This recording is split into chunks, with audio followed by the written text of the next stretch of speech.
Unicorns are horses with a horn on their head. Magical horses. My big woman with the yellow hair. I love it, man.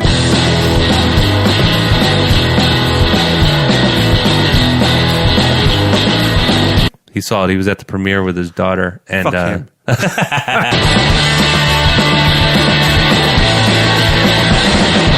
It's like, fuck, man. It's not fair. Stick around, cause I am coming back. And I know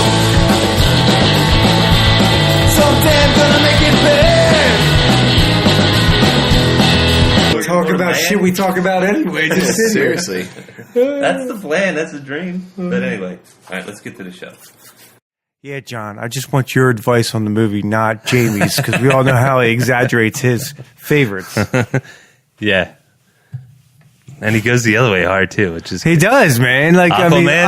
I just still can't believe the Aquaman thing. I thought for sure he would like it. Me too, dude. I thought he would like that. And you know what? It's like... it made me question my own judgment. It did. Yeah. Same here. I was thinking the same. Everyone he's saying, I was like, Wait a minute. Did I miss something? yeah, was it that fucking bad? Yeah, the Bantha thing was cheesy. We all knew that. We all concede that. Yeah. But I didn't think it was that bad. And I did hear something. Sorry, go ahead. but the same here. I was just like, oh man, fuck. Was it really that? Did I really like it? Then I'm like going back, rehashing it in my mind, and I'm like picking out all the negative points. And I'm like, motherfucker. But then I like say, no. I'm going with my first instinct. I liked it. He's like an earwig. Yeah. Yeah, I liked it too. But the one thing, I'm so wishy-washy sometimes. We did call out the CG. Oh, I know what it was. I was listening to part of a podcast today, and it was a little dated because they were talking about Aquaman. They weren't. I was. And they said it felt like 3 stories. Like 3 separate stories. Like, Manta should have been, Black Manta should have been that one story. Right. The fight for the throne should have been another story. It said it could have, it's like they mashed a trilogy all up into one movie. Yeah. Well, Yeah. they're afraid they might not get another one. It is Yeah. DC. Oh, yeah. They did with Justice League. Yeah. You know what I mean? That's a good point. Yeah. Such Because a that good should have point. been at least 2 movies. Oh, yeah. There's 2. Yeah. Dude, you could have wrapped that up in like 3 or 4 if it was done correctly. Because you still have to get to Doomsday. What is it? Is it Doomsday or Darkseid? Darkseid. Yeah, you could have done like a movie for every box. Yeah. Something like that.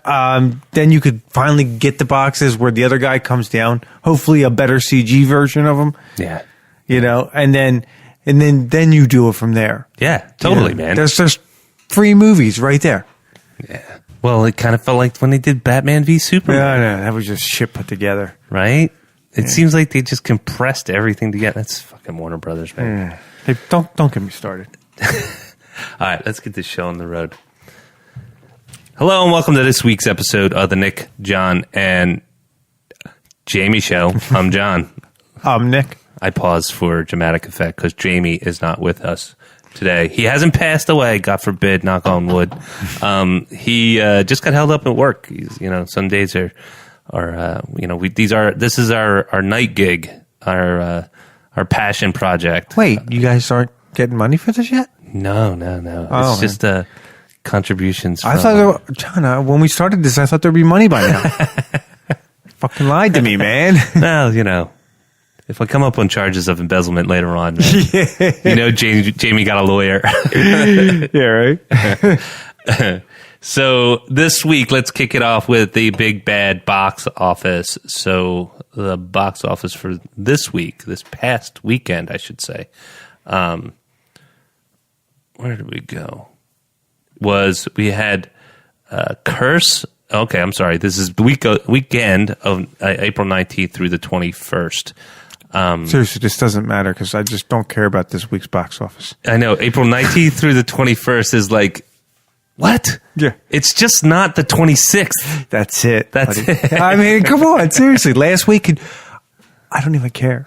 Because next week, they're not even going to fucking batter. And I think in the next film that gets past $10 million would be excited next week. Yeah, right? Yeah, of course. I think if you've listened to the podcast, you know exactly what we're talking about. We're talking about the juggernaut that is going to be out this weekend, which is Avengers Endgame. But more of that to come. Let's just rip through let's rip through this weekend's box office, even though we're just doing it for to keep it regular, keep it predictable. Because that's what we do. Although, did we do that in the first episode? First couple? I know we've done it for the last 20 or so, but I have to check the tapes. Yeah. We still don't have a monkey boy. So, Curse of La Llorona. I can't do a Spanish accent. Sorry to all our Spanish viewers or listeners. Curse of La Llorona, which is a horror movie. I didn't even know what this was. I don't care. It's number 1 in the box office, 26 million. Yeah, I know. I saw something, article. I flipped it. I didn't actually read on it, but yeah, that's why I didn't even know the name. Yeah, it reminds me a lot of the horror movies that are out these days. The ones that are kind of came around the same look, feel, and creepiness of The Conjuring. Yeah. And, Annabelle and all those movies that came out. That's kind of what this reminds me of. But hey, maybe people were just needed a break from superheroes. What? I know. Not us, man. Weirdos. Because Shazam fell to number 2 in the box office in its third week running. It did $16 million. It's a respectable $16 million given that it's a very kind of obscure DC character. Yeah. You just watched it. What did you think? Yeah. So I went out. I actually saw it last night. I saw it yesterday. And it was nice. It was Monday night at a movie. And there's us and 2 other people in the whole theater. Unfortunately for Shazam. But it was good. It was good, man. It was really good. I mean, I know Jamie saw it and he was really enthusiastic about it. We talked about the trailer and how we were relieved based on Jamie's review that it was a good DC movie. And it was. I took the kids. They loved it. Did they really? Walked out saying it's their favorite DC movie. And they know the difference between DC and Marvel, of course. Are you even including the old Batman trilogy? No, I think they're just thinking about the new wave. Okay. Yeah. I was just saying for you. No, for me, no. I wouldn't say it's up there. I mean, Wonder Woman for me is still number 1 as far as the DC movies. If you include the Batman trilogy, still number 1? No. You have to go second. Yeah. Second one. Yeah. It's Heath Ledger, Dark Knight, definitely. Mind blown. Yeah. That's number 1 DC movie and shall be for a long time until DC starts to say, hey, we had a successful franchise with Batman. Yeah. Why don't we do something that works like that? Yeah. Yeah. Let's go in that direction. Or you can do the Wonder Woman direction too. That director did fine. Yes, you need a fucking backstory. Yes. Yeah. And I hate the fact that they wasted the Frank Miller stuff on the Batman v Superman. Because, anyway, we digress. There's much more to talk about than shitty DC. Not all of it, but the ones that weren't up to par. Breakthrough, that's number 3 in the box office last weekend with $11 million. What the hell is that? That's the Holy Roller movie with, there goes our Christian audience. Yeah. It's basically about the massive Christian audience that we have. The 2 people? I was raised in not raised, anyway, baptized Catholic. There just went the other half of our audience. You're killing us, John. It's just us now. Maybe Jamie. Jamie, interject with never mind. So Breakthrough is got the woman from This Is Us, the heavyset sister. Oops. No. You know which one I'm talking about? Well, I don't want to go down this road too much, but I just don't understand how when you get that big, and I'm not trying to You're not being a fattest. Yeah. Not trying to be a fattest. I'm talking about somebody that's on TV. Yeah. You're huge. Yeah. I mean, I seen her when she was out on one of the night shows. Late night shows. God, I can't say that. I saw her and I'm like, Jesus, I didn't think she was really that big. She Yeah. was standing next to Jimmy Kimmel. I was Yeah. standing next to him, and I'm like, holy fuck, you're like 4 Jimmy Kimmels. Yeah, she's big.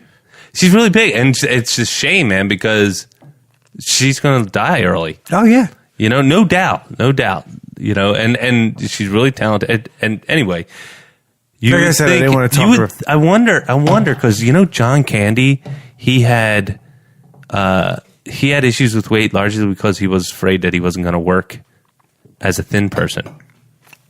Like Okay. you're the jolly fat guy that is John Candy. Yeah. Skinny John Candy isn't as funny. So I'm wondering if that might be like, Is that what he said? I forget who was it? Yeah, I think it was. I don't know if it was documented that. I forget where I heard it, honestly, but yeah, and there is the plain and simple. It's not healthy. No. Anyway, the movie is something I'm probably not going to touch with 10-foot pole because it's got this religious holy roller sort of tone to it. You know, kid crashes through the ice, gets pulled out, and by a miracle of God, he becomes, you know, alive and well again. And I'm like, Shazam or Breakthrough? Or just wait for Endgame. Yes. Exactly. So, and Captain Marvel's still in the top 5 with a $9 million Holy box shit. office. I knew it would get a bump. I told you it was Yeah. going to get a bit of a bump. It did. Right before Endgame. It certainly did. I think people were, you know, last minute holdouts were like, let me see it in the theater. And then finishing up the top 5 in the box office, Little. That's the female version of Big. That did $8 million at the box office. Okay. Formalities are over. Let's talk about some shit, Nicholas. So what was going on? We had the LA premiere of Avengers Endgame on Monday. We did. I was pissed, man. That you didn't go with, Yes. he didn't pick you? God damn it, John. Now the Hulk is not I your think it's Mark favorite ever. Ruffalo's fault. Personally, I think he was the one directly responsible. Anyway, He saw this John and he's like, right. fuck him. he heard our critique of one of the movies, one of the Avengers movies, and took offense to it. And what I'm referring to, for those of you who haven't listened to any of the previous episodes, I donated to a very worthwhile cause to selfishly be on the red carpet with Mark Ruffalo and get a signed Thor's hammer by everybody on the cast. Unfortunately, it didn't go to me. It went to a lucky gentleman out of Maryland, I believe. Was it a gentleman or a nice, young, pretty girl? I would have been better if, yeah, it was a gentleman. It was. Well, maybe Mark goes that way. I don't know.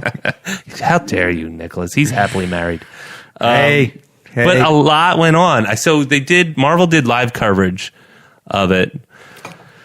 And I thought it was fine, except there was sometimes the hosts that are asking the questions, they ask those questions that you're kind of cringing over. The ones that are like, so tell us, as your character, what would this character do if they were in a situation with another character? And it's like, it's acting. Do you think that, yes, they're talented professionals, but do you think they stop outside of work and then just fantasize like you're geeking out right now? Like going, Hell yeah, dude. I don't think those actors do. They probably don't, but I would. But it just seems so You asked me if I would. Yeah, I guess you would. I guess I would too. But it just, it's very icky to watch. I didn't see it, but I could see where you're going with that. But like you'll see, like the actors, they'll go like, "Oh, so if I was Captain Marvel, how would Carol Danvers feel?" That's so if stupid. And I'm like, yuck. Anyway, that was probably the worst. The rest of it was really cool. It looked like everybody in the Marvel universe showed up and then some. They had a big 40-foot A. They converted a section of the LA Conference Center to have this big premiere. It was cool. I was jealous as hell. How many seats is it in that place? I don't know. They looked like hundreds of people were there. Because you think about it, just Mark Ruffalo does an Omaze campaign and he brings somebody. There's probably so many promotions and advertising deals and stuff like that. They had to fit 1,000 people in there easily. Oh yeah. You know, with crew and security and all that stuff. You have to have like writers and columnists. Yeah. You know.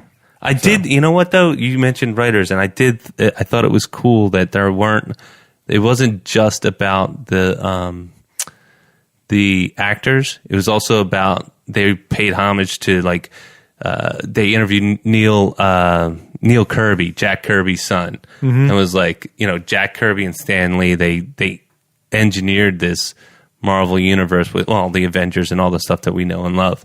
And they made, you know, he was like, you know, just he basically said first of all, they brought him up to be interviewed. Period. I've never even seen Neil Kirby before, but I heard of him just like in just recently in a Big Bang episode. He was the guy. Did you? He's the guy that helped Stanley make Spider-Man. Jack Kirby was his dad. His dad's passed, right? Yeah, he made Spider-Man with Stan Lee, but nobody knows who he is. Yeah, well, everybody in comics knows who he is, and in the nerdverse, but yeah, it's what I mean. I was watching Big Bang, and they were like making a joke, saying like about the Jack Kirby. Jack Kirby was saying he was putting Leonard down. And he goes, nobody's going to know who you are. They're going to know who I am. It doesn't matter whose name's on it first. They know my name. You're like Jack Kirby and Stan Lee. Yeah. Yes, both great in their own right. They created Spider-Man, but nobody knows who he is. Not unless you know the comic book world. Yeah, it's exactly right. But it seemed like they did do those nods. And of course, there were people thanking all the writers and artists that have brought this Marvel universe to life. So Kevin Feige, of course, he goes and he said, what was he called? I forget how he put it, but it was something like, you know, you put all the comics on the ground and that's where, you know, and look and sort through them, and that's where the story starts. Meaning, like, he's basically reiterated what we say all the time, which is start with the source material, man. And that's why that dude is a boss, man. He's a badass. That's why he can write his own check at Disney. There's probably nobody else that can, because he's bringing in them. I forget how many billions they said that. Over 12. It was around 12. I just saw an article. $12 billion he's brought in. And I don't know if they took under the cost of the movies with that. You know what I mean? Uh-huh. But seriously, though, it has to be like 5% the cost of the movies to what they made on them things. Well, the movies are being made from anywhere from $100 million to $250 to $300 million. Right. But seriously, man, I mean, that's just ticket sales. Dude, that doesn't include licensing and merchandising. But that's why just take ticket sales, for instance. Yeah. I'm no mathematician or anything like that, but you have, what do we have, 11 movies, 10 movies? 21. 21 movies. All right, 21 movies. Just say hypothetically it's at $300 million. Yeah. What does that really net you? Dude, you're 600 billion something? You're still crushing it. And then you're crushing it just in, dude, it's easy. That's if you're on the high end. Yeah. Yeah. And then what's this one? What's the Endgame? What's it supposed to do? 850 to 900 million? Opening weekend, dude. They even said maybe $1 billion. In the first week for sure. Yeah. No, first weekend. First weekend. Holy shit. Maybe. It's possible. That'll be the biggest opening weekend ever. And if it's as good as I hear, everything I've read on it, I've only read like a few reviews, a few fan reviews. It's awesome. Like, it's something I will see again and again. Just not once. If it's as good as they say it is, I might see that twice.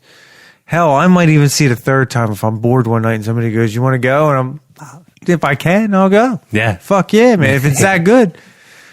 Yeah, it's supposed to be a revelation. I mean, Kevin Smith had an article, the comicbook.com had an article with Kevin Smith. It was Did he read? Did he watch it? He saw it. He was at the premiere with his daughter. And, fuck him. like everybody that went to that premiere. Right? Even the guys that are in the movie. Yeah, fuck exactly. Fuck you, Kevin Feige. No, sorry, it's blasphemy. But yeah, it was, damn, I totally hit a pothole. what was it? It was totally fucking lost my train of thought. Dude, you're killing me and the audience, dude. Well, our 3 listeners, yeah. And who you are. Oh, I know where I was going. So back to the premiere. So part of the premiere, I saw most of it, but they interviewed Lawrence Fishburne. That's right. I saw that he was there. I'm like, fuck, man. They had Yeah. everybody there. And then I was thinking, is he in the movie? He'll have to come back. Well, is he in Endgame? That's a good question. Because if you're talking about the quantum realm, maybe they go searching because Pym's gone. Maybe they go searching for him. Yeah, maybe he's the one that knows the technology can Yeah, crack the because code. what's his face doesn't know the technology. He just wears the suit. That's right. Oh, they interviewed Paul Rudd too. God, he's adorable. Dude, that guy gets younger. Yeah. I was just watching an episode of Friends the other day. The one that he was on it where he married Phoebe. Yes, Yeah, I yeah. know Friends. I'm a geek of all ranges. Where was I going with that? Paul Rudd marrying Phoebe. Yeah, that's right. He looked older in the fucking episode. That was what, 90 something? I know he's probably in better shape now because he was a little bit pudgier back then, but it's like, fuck, man. It's not fair. You're famous and you have youth. Oh, we're all over the place, but we talked about, like, in past episodes in the Avengers, they go back in time, and Avengers seem to have gotten the Marvel universe and the Marvel Cinematic Universe has gotten really good as far as their CG is de-aging people. Yeah. You saw them do it with Robert Downey Jr. and Coulson and Fury. Oh, that Robert Downey Jr. thing was I still think it's the best one yet. Fantastic. In Civil War. Yeah. And to me, that was what he looked like. So whoever's got that, it's probably ILM or somebody. I just saw a trailer. Will Smith's coming out with a movie this Yeah, what was it summer. called? I didn't see it. I didn't click on it. It's called Gemini. He's playing himself, a younger version of himself and himself. Yeah, 25-year-old version. It sounds like I said virgin. 25-year-old version of Will Smith. They cloned him to kill him. Because nobody can kill him. Yeah, because he's as bad as they get.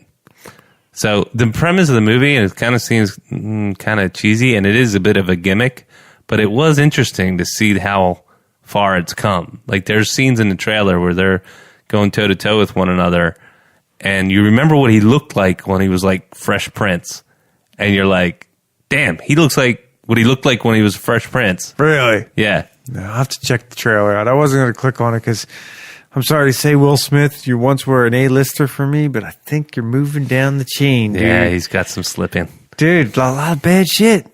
Well, Lately. Aladdin had another trailer. I know. A lot of people liked it. Yeah. I didn't. It's got the Brave New World sort of extended extended version of that snippet of Brave New World. And I was like, and then there was more Will Smith being the genie. And I'm still not there. No, man. Aladdin, I have a special place in my heart for Aladdin. That's a great movie, man. It was my first Disney movie I really liked. Yeah. I didn't really like too many other ones before that. It was always about the prince, the princess. Yeah. Wait, So was I- that before Lion King? Lion King was after. Okay. That's why Lion King was still my favorite. Yeah, But yeah. Aladdin was the first that I really was like, wow, this is cool to like Yeah. Disney cartoons. Because when you're growing up a boy, you're like, Disney cartoons are like cheesy. You don't want to go see them. Yeah. They're girly. So, I mean, that's my problem with Aladdin. And I think of Robin Williams when I think of the genie. Yeah, there's huge, pointy, curly shoes to fill, and I don't think think he was the right guy to do Yeah. it. Yeah. First of all, he's not a comedian by trade. He's an actor more. Yeah, true. I mean, Right. he started out rapping, right? And then he got into comedic performances with Fresh Prince. Then he did some one other dramatic one. I think anyway. But yeah, that wasn't crazy appealing to me. No. The Lion King trailer is more appealing to me. I actually think Yeah, it looks totally. really good compared to what the movie was. Yeah, it's alarming how they're going to be able, like, how accurate they are at depicting these animals. It's going to be really cool. Yeah. I was pleasantly surprised by the Jungle Book, so I had no reason not to be to think this is going to be just as good. Yeah, and that's going back a couple of years too. Yeah. Yeah, that's definitely the front runner for me as far as the Disney animated films going into live action. Well, CG live action. Also came out with. Are you following any of this Detective Pikachu thing? I only followed it because my boys were into Pokemon. What the what? Aiden was never into Pokemon. He was, but I don't know what you're talking about. Dude, they're doing a whole movie called Detective Pikachu based on Pokemon, and Ryan Reynolds is Detective Pikachu. What? Dude, believe me, I have more Pokemon cards for my boys than I care to admit to, and so Jack still knows them like the back of his hand, and so I know about them just through being in the vicinity. Yeah. But I'll tell you what, because I know what these characters look like from seeing all these things and talking to the boys about it, seeing them in live action and then hearing Ryan Reynolds' voice do this cute, fuzzy, yellow little mouse, is they're doing it right. I mean, so there's a trailer then. Yeah. It looks like there's money being spent for sure. I'll have to check it out. Yeah. So that was interesting. That was a new trailer. And then the other one that I wanted to talk about was they had a Dark Phoenix trailer come out. Oh, wait, real quick. Hobbs and Shaw. Damn it. The Fast and the Furious movie with Hobbs and Shaw. That first trailer came out a while ago, and I was like, ugh, I don't need this. Idris Elba's in there, and he's like... there's a second trailer that dropped? Just dropped. And fuck if it isn't charming. No, it's The Rock. It is, and he does. It is The Rock for sure. But Jason Statham is He's no slouch. Jason Statham is good, but he can't hold the movie. He can't hold his movies. What I mean by that is he can't be the lead guy. Yeah, he's a silent killer. Yeah, for The Rock, you just pop him in a fucking movie. That movie's going to make at least $50 million. Yeah, it's glazed in charisma, dude. And it's not like he acts. He acts the same in every fucking movie. Yeah, but that's okay. Jumanji, he acted the same. Fuck. When I think they're doing another shooting one. that right now. They are, yeah. But yeah, man, I'm watching it, and they're breaking into some place, and they're fighting these military guys, and they're walking through these two doors. Basically, they both pick a door to go through. They go through the door. The one door with Jason Statham has a bunch of these bad guys that he's got to fight, and the other door is The Rock facing one giant mofo, man. Like bigger, like a lot bigger than him. Like it looks like the mountain. Yeah, like a foot and a half taller than him. And Jason Statham, but they both kind of look at each other, and then they walk in, and it turns out there's a glass window between the two hallways that they're walking down.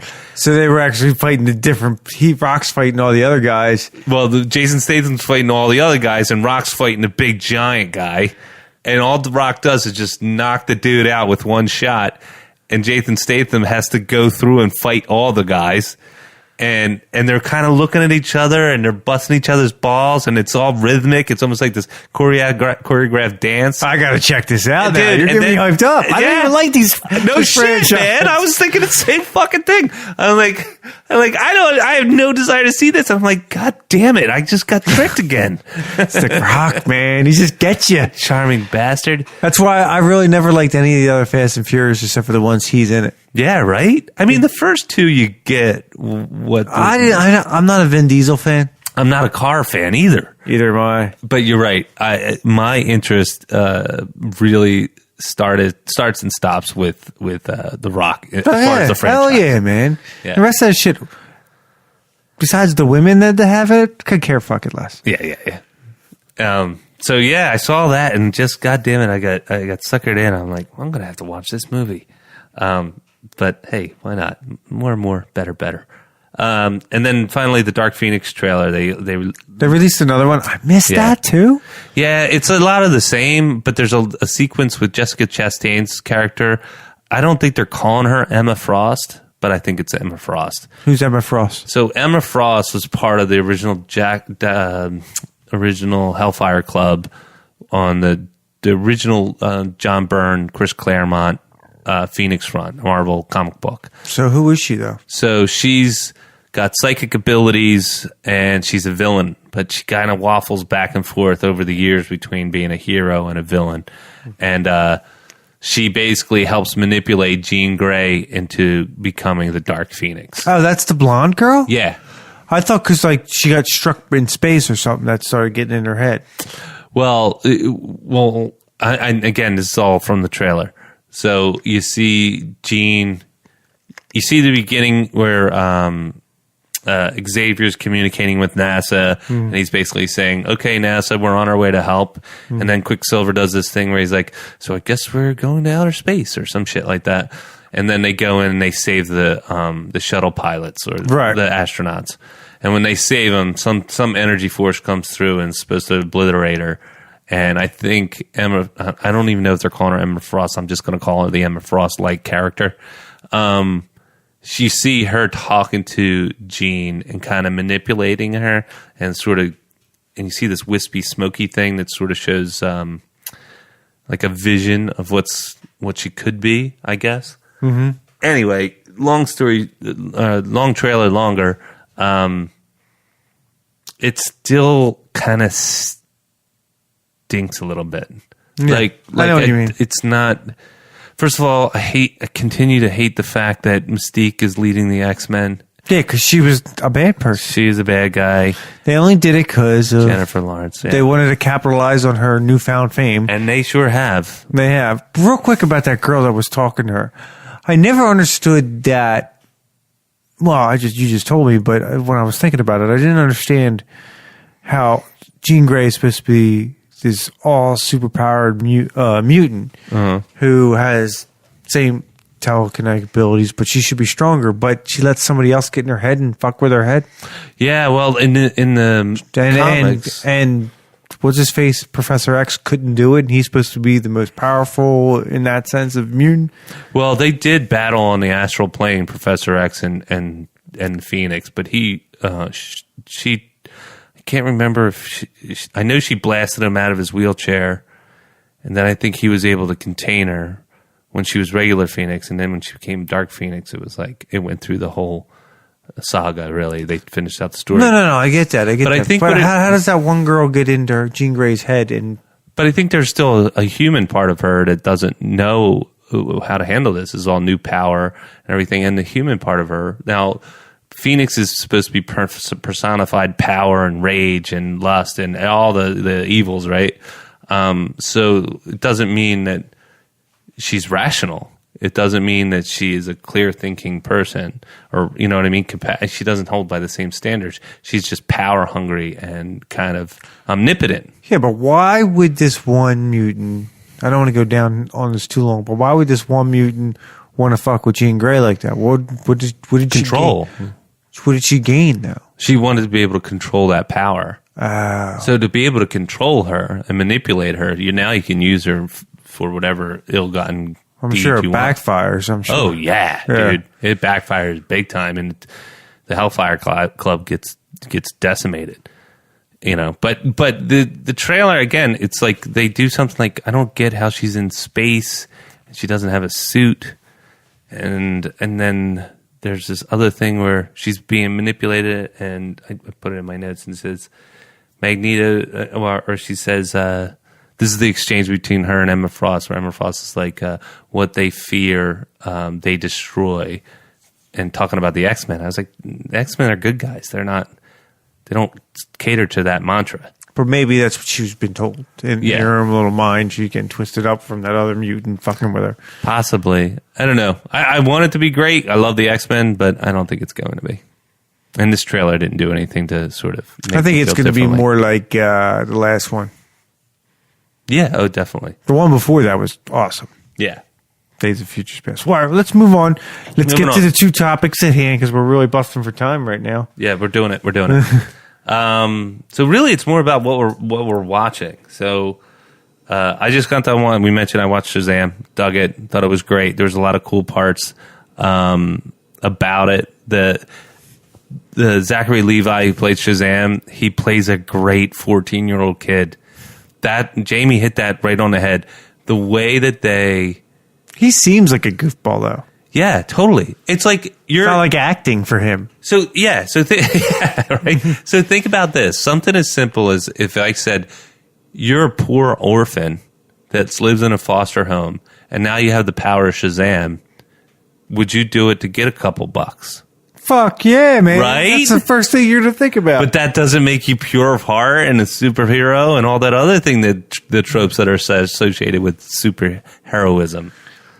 Right? So think about that. They capture that in the movie, and I think that's one of the more brilliant parts about it. I'll have to catch it on when it comes out on demand. I'm not going to go. No, I got one thing on my mind, dude. You got at least 2 or 3 watches of Endgame. Yeah, right. So, Game of Thrones, season 8, episode 2. Again, this episode's more about what we're watching, folks. Game of Thrones, season 8, episode 2. This is the episode, of course, after the big reunion episode. By the way, I did get your point on your text when you sent that to me. Oh, you did? You had to rub that one in, right? I wasn't even going to bring it up on the show, but now I have to. Didn't you say the third episode? I said the did. first. We were both wrong. I said the third. You said the first. It was the second episode. I was like, motherfucker, he's throwing this in my face. So for any of you guys who didn't get a chance to check out our last week's episode, what Nick and I are referring to is that I called out that it was episode 3 was the last time John and Arya were together. Nick said nope, it was episode 1, and I tucked my tail and said, I'm not, well, okay, no, okay. And then I found out online, because I'm an asshole, that he wanted to rub it in my face. Yes, he did. That we were both actually wrong. It was episode 2, and I texted that accordingly. So it was well deserved. Well deserved. Well, we got to keep this ship going wherever it's going. So episode 2. Another great episode, of course. It's Game of Thrones. They're just going to be varying degrees of greatness. Yeah. I think this episode, if I'm going to be so bold, was the episode that they said, let's make everybody fall in love with them again, and Jamie, we're going to kill them. You know what I mean? It's like you're seeing all these great moments. I laughed quite a bit, just smiling, actually. Yeah. On some of these heartwarming moments of why you love the softer side of these characters. Yeah. And now we know, because of the trailers for episode 3, which is coming in less than a week, that it's going to be a shit show at Winterfell in a good way. And the Jamie thing is just like, have you ever seen a guy have more of an arc from first season to last season? In any show ever. I mean, this guy everybody fucking hated him in the first season. Everybody hated him in the second season because he had that spiteful, smug thing, even being in prison. Yeah. You're like, who the fuck are you? But goddamn, this guy is like one of my favorite characters now. I'm rooting for him. Yeah. If you think about it, there's parallels to some of the Marvel characters that we love. Like, we talked about this before. We'd like this large arc where the hero isn't the same person from the beginning of the story to the end. Maybe he's the prince that's promised. Maybe. I mean, he doesn't have to win the throne. That could still go to John or Danny or somebody else. But they should be 2 different people, right? They could be anyway. They could be the same. Yeah. I don't even know. Hazai or whatever the fuck they call it. Yeah, I mean, maybe, but I don't even know. But like, the point is, like, we love Thor. Yeah. Why? Because Thor was an asshole in the beginning. Oh, yeah. And now he's one of the more beloved characters. Yeah. Right? And he's gone through shit. Like, just the monologue that he has with Rabbit.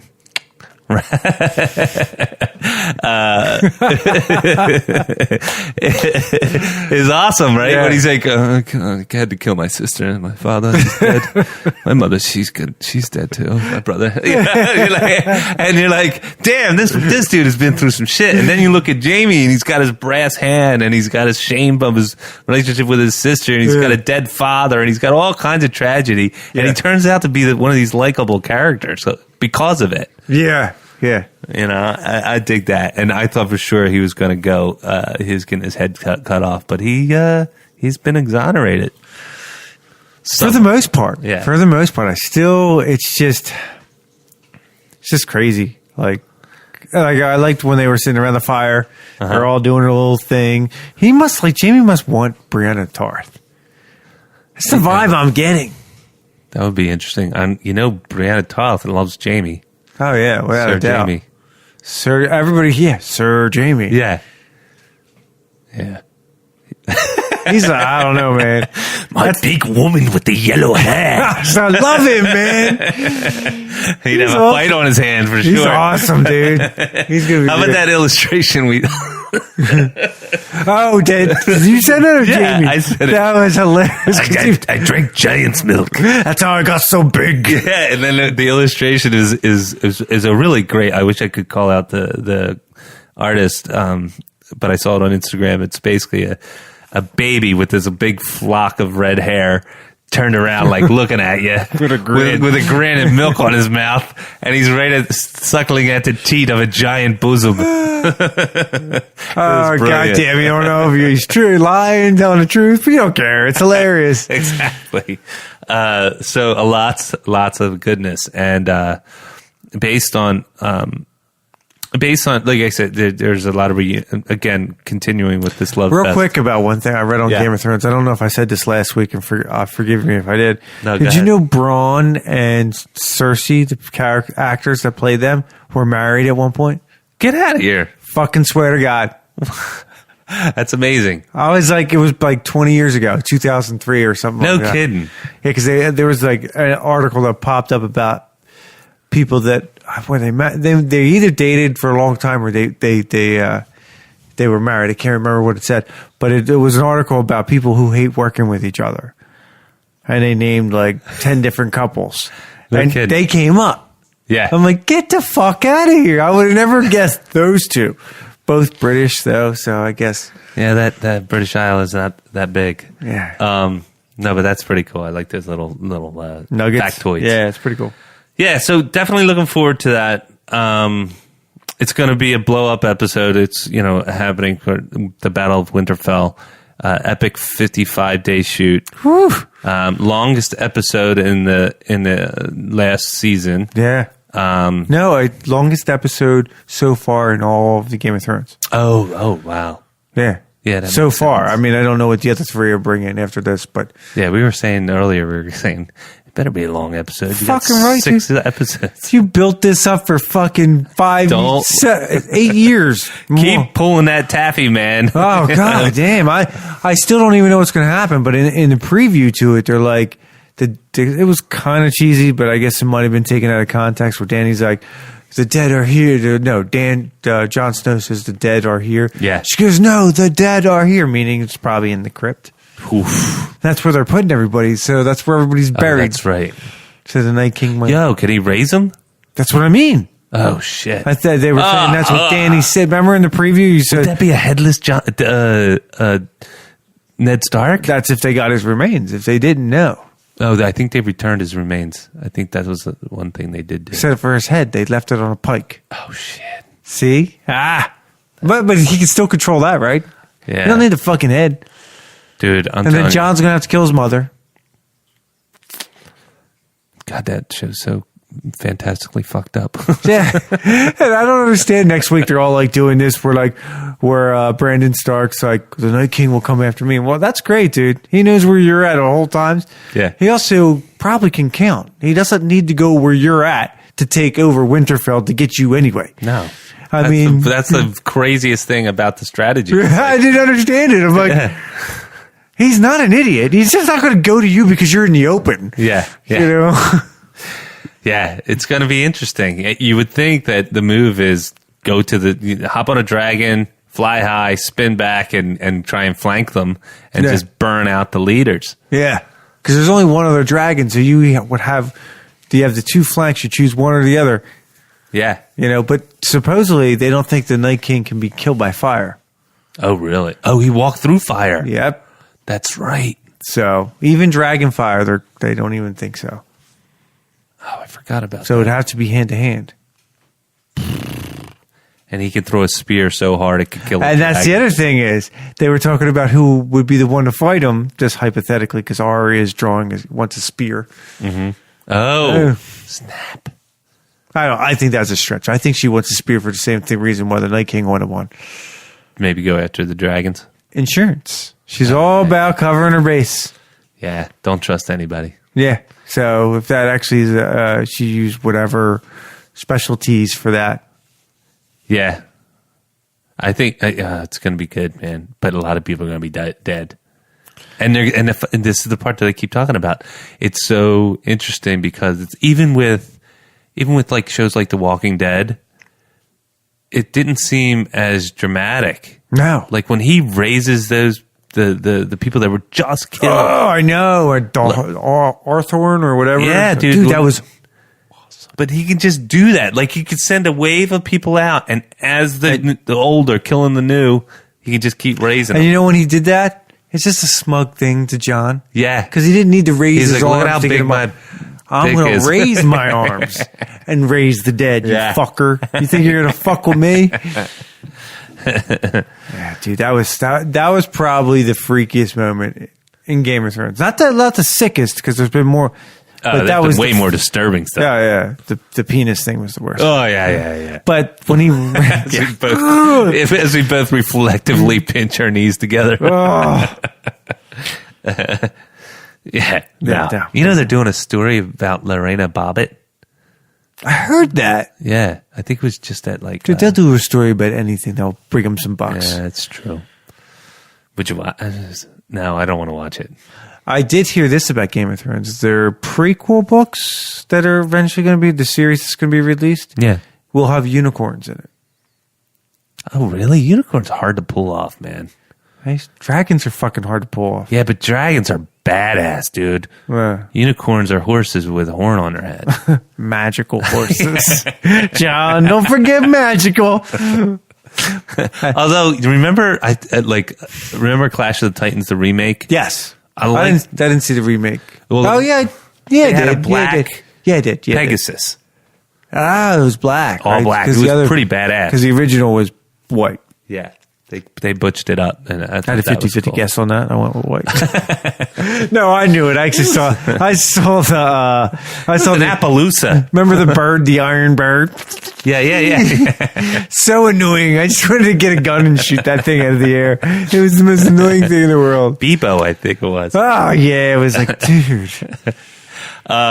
So yes, of course, we're stoked about episode 3, season 8 of Game of Thrones. My Sunday is jam-packed because you're going to see Endgame Thursday, which I hate you guys, and I should be in with you, but I had a disagreement with my wife and I lost. No, that happens, man. But my Happy Sunday wife. is jam-packed. I got Sunday morning, I'm going to Endgame at 9. Yeah. I got a kid's birthday party at 3 to 5. Uh-huh. Game of Thrones that night, man. I'm pumping it, dude. And the guy is my good buddy Jeff, so there'll be decent beer there. That's awesome, dude. You're gonna have a chock full Sunday. So Thursday, I'll be watching Endgame. That's 3, almost 4 days before you'll be seeing it. Oh, go fuck yourself. Go fuck yourself. I might try and squeeze it in on Saturday too. I'm kidding. Knowing you, if it's really good, you would. You fucking would. Even if it's like the corner seat, the only thing left, seeing up people's noses in the movies, you would totally do it. If this turns out to be as good as they say it's going to be. Yeah. I can see you, man. I might, if it's as good as it is, Yeah. I might be able to talk to Cindy and be like, yo, I want to see it again. And she might very well go, you know what? Go. She might very well be like, I'm coming, John. Yeah, right? That's right.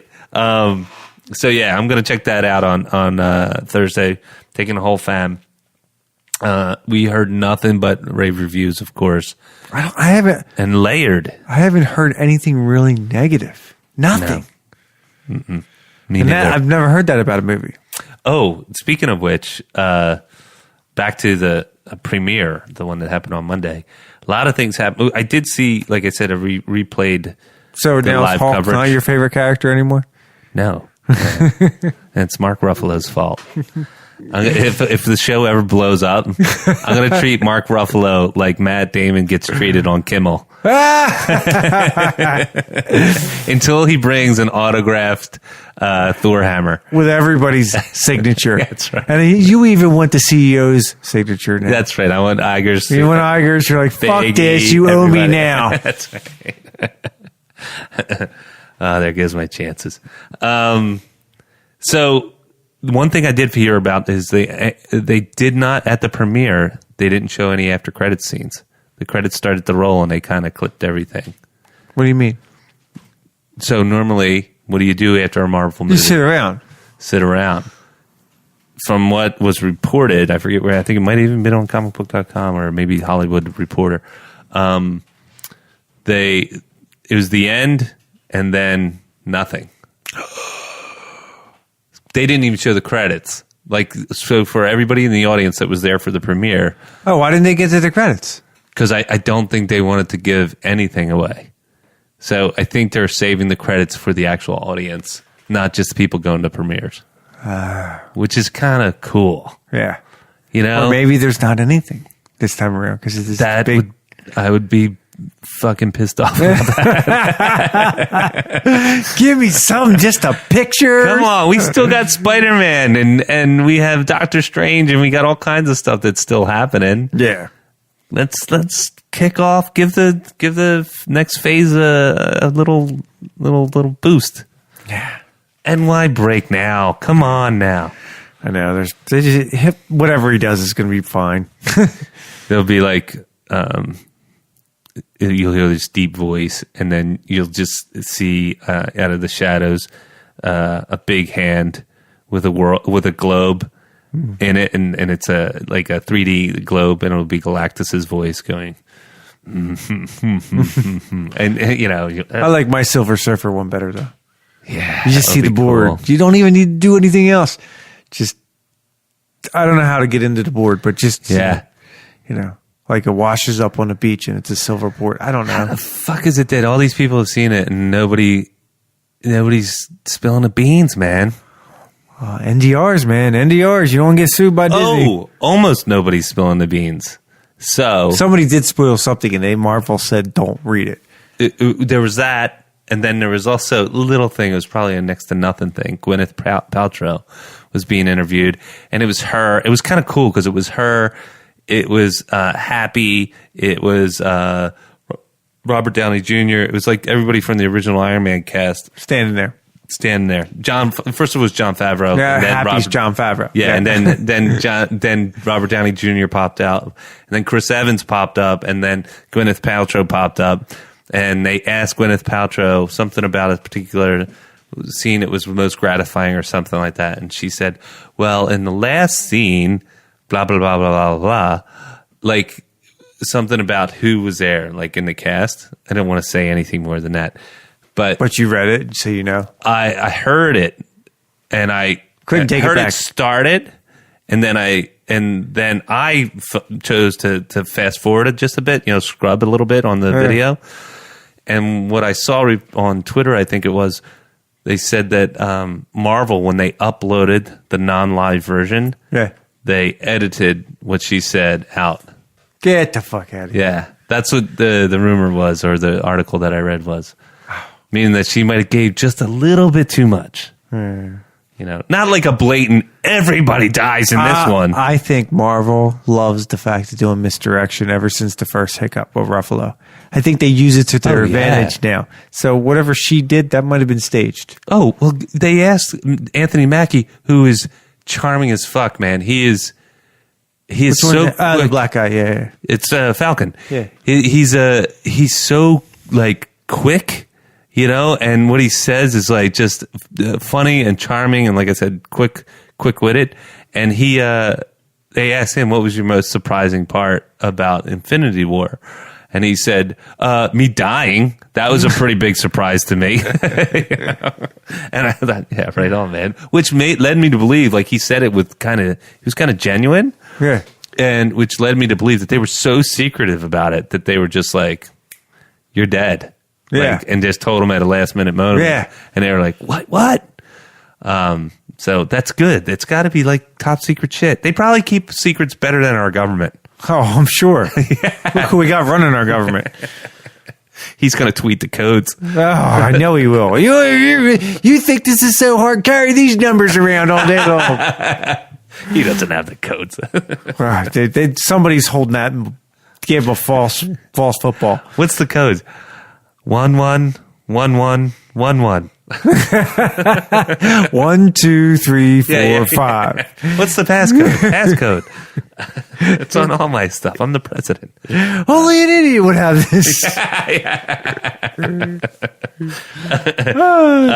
And then let's shift gears real quick. It's again what we're watching, some of the updates and trailers and stuff. But Jamie had high praise for the Hulu. Is it Hulu? Hannah. Yeah, it's Hulu though. No, Amazon. Amazon, yeah. I don't Amazon, have Hulu. Yeah, Amazon Video. The show Hannah. I saw the movie years ago, and then there was a movie for it. Same premise. Same premise. It was good. And so they did a series of it. So I saw the series. Jamie saw the series. You got caught up with what? 3 episodes? 3 episodes, and it just got to the point where it's really, really getting me going. Like that. Like when he, I forget the dad's name. It was I don't remember the guy from Altered Carbon. We'll just the guy from Altered Carbon. When he twisted everything up and he got Erica Heller. And it totally surprised. Then you knew he was going to get her. Yeah, like he had a plan to get her, but you thought it was getting fucked up because the one guy was ratting him out. Oh yeah. So you're like thinking he's just trying to get away by doing what he's doing. Yeah, we're gonna drop a little spoilers, but he wasn't. It was all fucking set up for him to pretend like he got busted by somebody else. Yeah, and she would run up on him. It's really well written.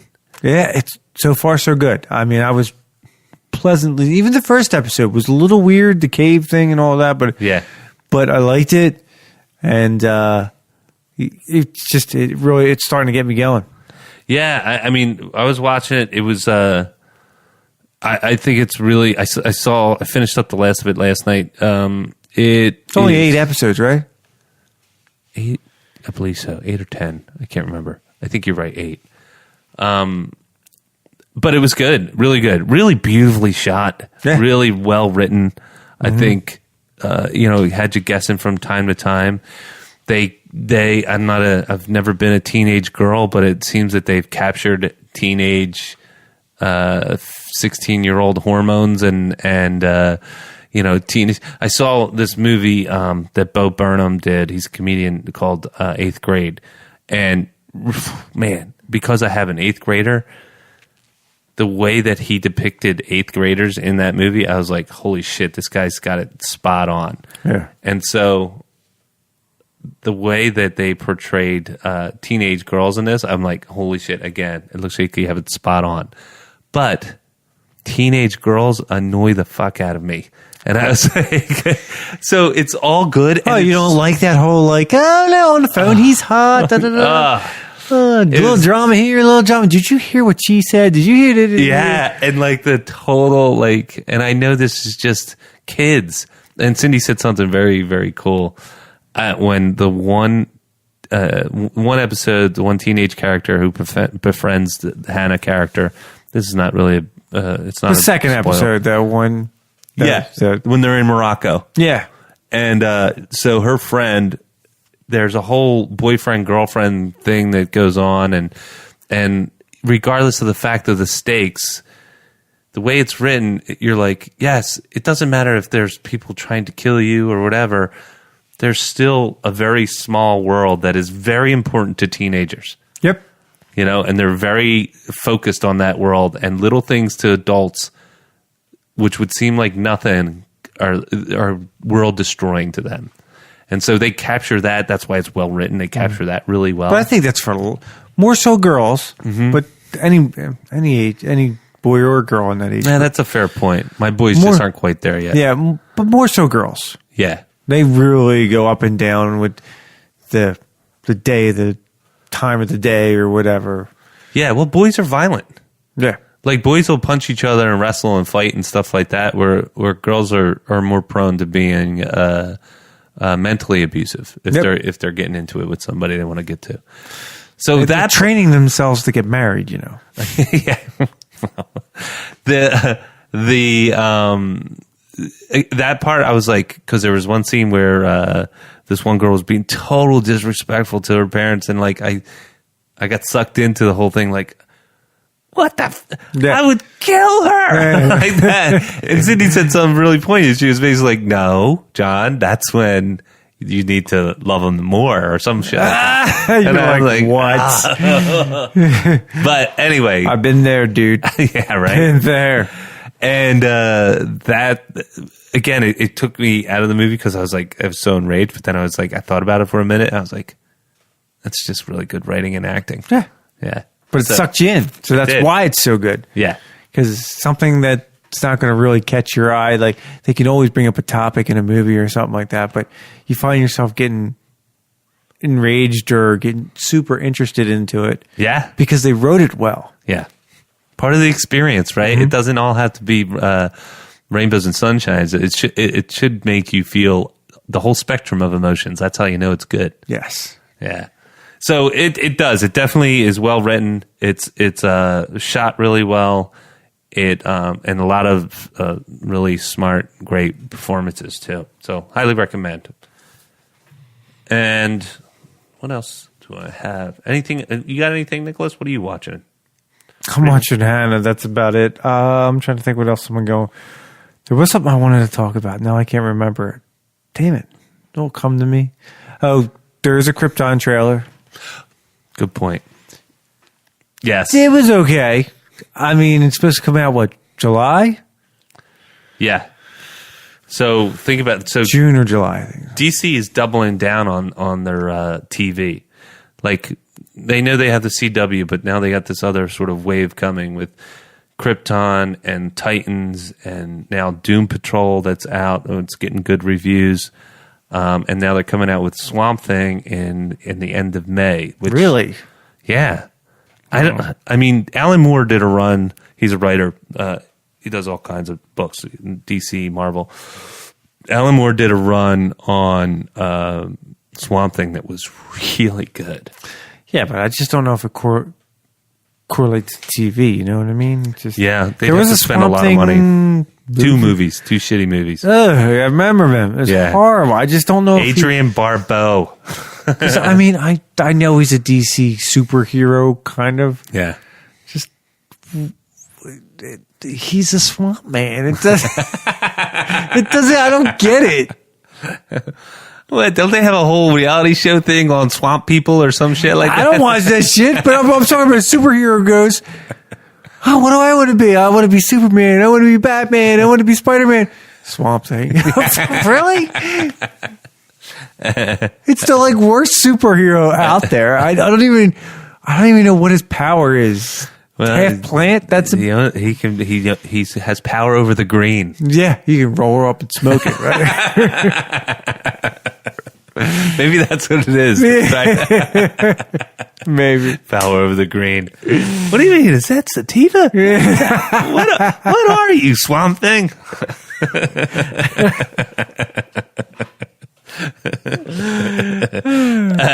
It ain't gonna get better than that this episode, Nicholas. So thank you everybody for joining us for this week's episode of the Nick, John, and Jamie Show.